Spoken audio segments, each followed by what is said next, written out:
Assalamualaikum warahmatullahi wabarakatuh. Perkenalkan, nama saya Alfian Farul Mustafa dengan NIM 23080694159 dari kelas akuntansi 2023G. Di sini saya akan menjelaskan proposal saya yang berjudul Analisis Penerapan Pengetahuan Akuntansi dalam Mengatur Keuangan pada Mahasiswa Akuntansi. Nah, yang pertama masuk pada bab pertama, yaitu pendahuluan. Yang pertama itu adalah latar belakang. Setiap mahasiswa tentu mempunyai pemahaman, karakteristik, dan perilaku berbeda-beda yang dipengaruhi oleh daerah asal mereka, khususnya mahasiswa bidang keahlian khusus akuntansi Fakultas Ekonomika dan Bisnis Universitas Negeri Surabaya yang berasal dari berbagai daerah di Indonesia.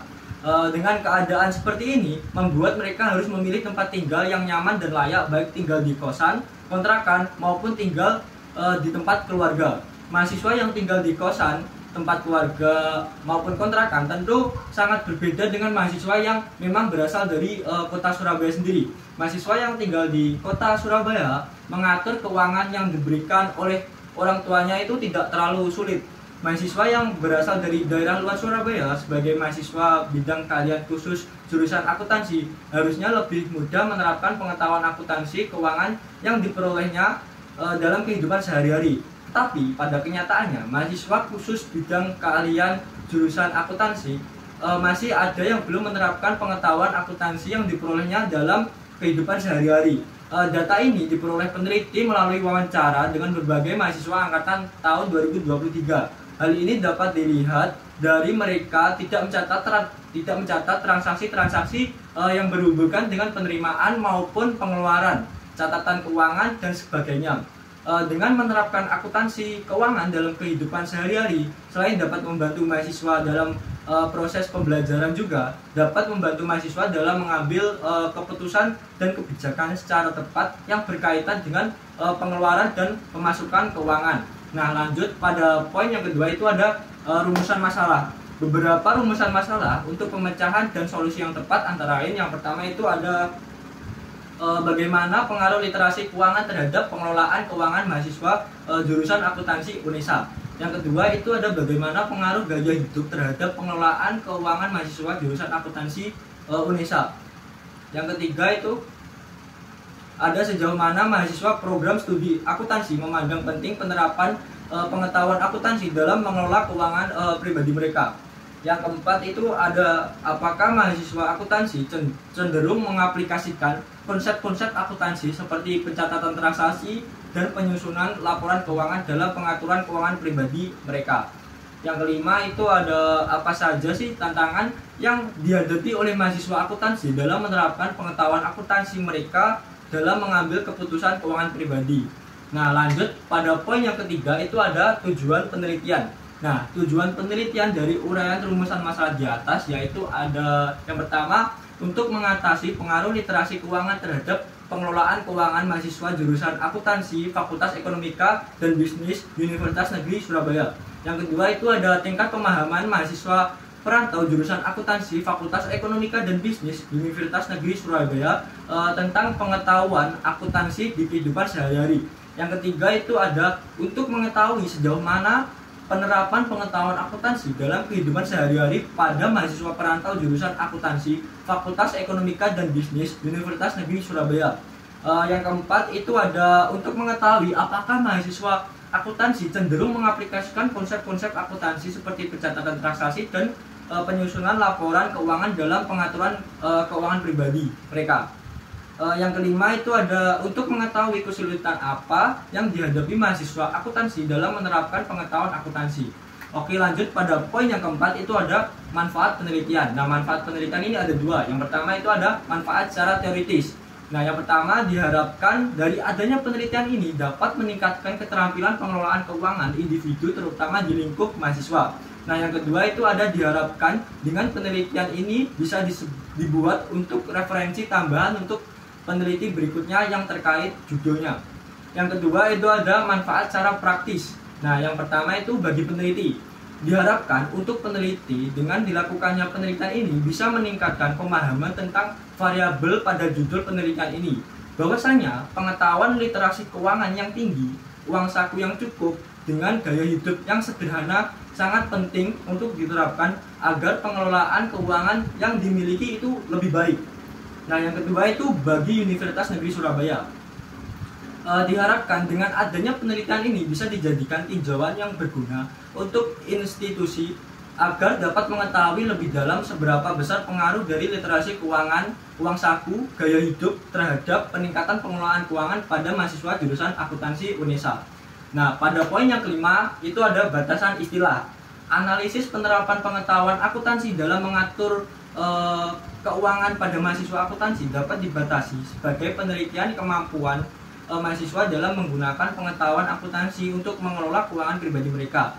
Pengetahuan akuntansi merupakan dasar bagi akuntan untuk berpikir dalam mengambil keputusan ekonomi sehingga keputusan tersebut dapat digunakan oleh pihak-pihak terkait. Oke, lanjut pada bab yang kedua yaitu kajian pustaka. Nah, yang pertama itu ada penelitian yang terdahulu yang relevan. Yang pertama itu ada penelitian yang dilakukan oleh Sugiarto Abdullah, Duyani Sudaryanti, dan Arista Fauzia Kartikasari pada tahun 2023 yang berjudul menganalisis pengaruh pemahaman akuntansi, sastra keuangan, dan lingkungan kampus untuk mahasiswa manajemen keuangan. Nah, penelitian ini menggunakan metode kualitatif dengan cara wawancara keuangan dan lingkungan kampus untuk mahasiswa manajemen keuangan.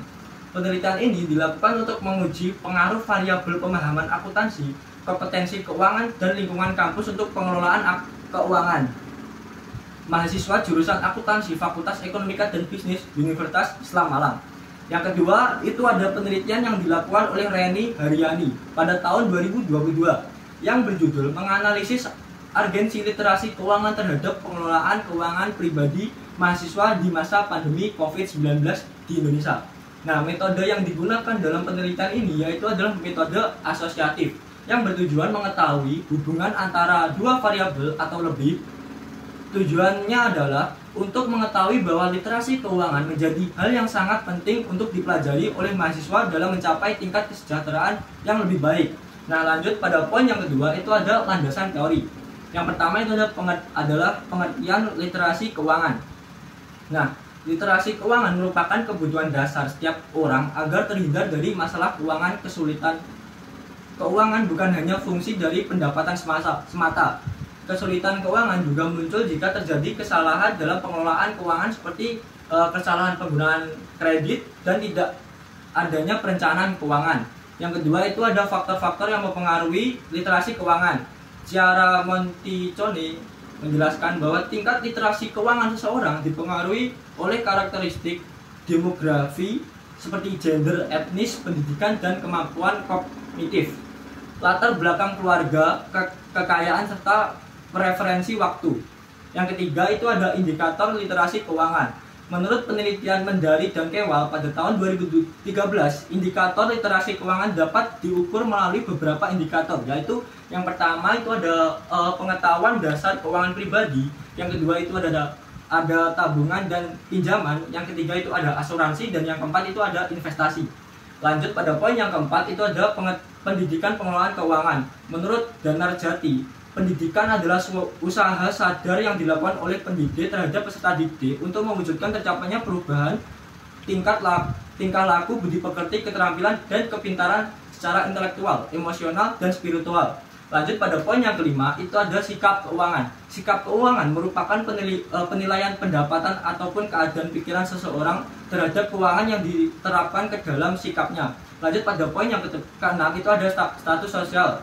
Nah, menyatakan status sosial ekonomi orang tua meliputi tingkat pendidikan orang tua, pekerjaan orang tua, penghasilan orang tua.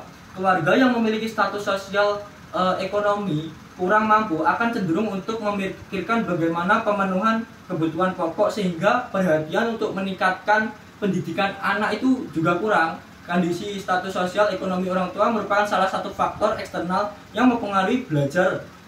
Lanjut pada poin yang ketujuh, itu ada tingkat pendidikan menurut Undang-Undang Nomor 29 Tahun 2003 tentang Sistem Pendidikan Nasional menjelaskan pengertian pendidikan adalah mewujudkan suasana belajar dan proses pembelajaran agar peserta didik secara aktif mengembangkan potensi dirinya untuk memiliki kekuatan spiritual, keagamaan, pengendalian diri, kepribadian, kecerdasan, akhlak mulia, serta keterampilan yang diperlukan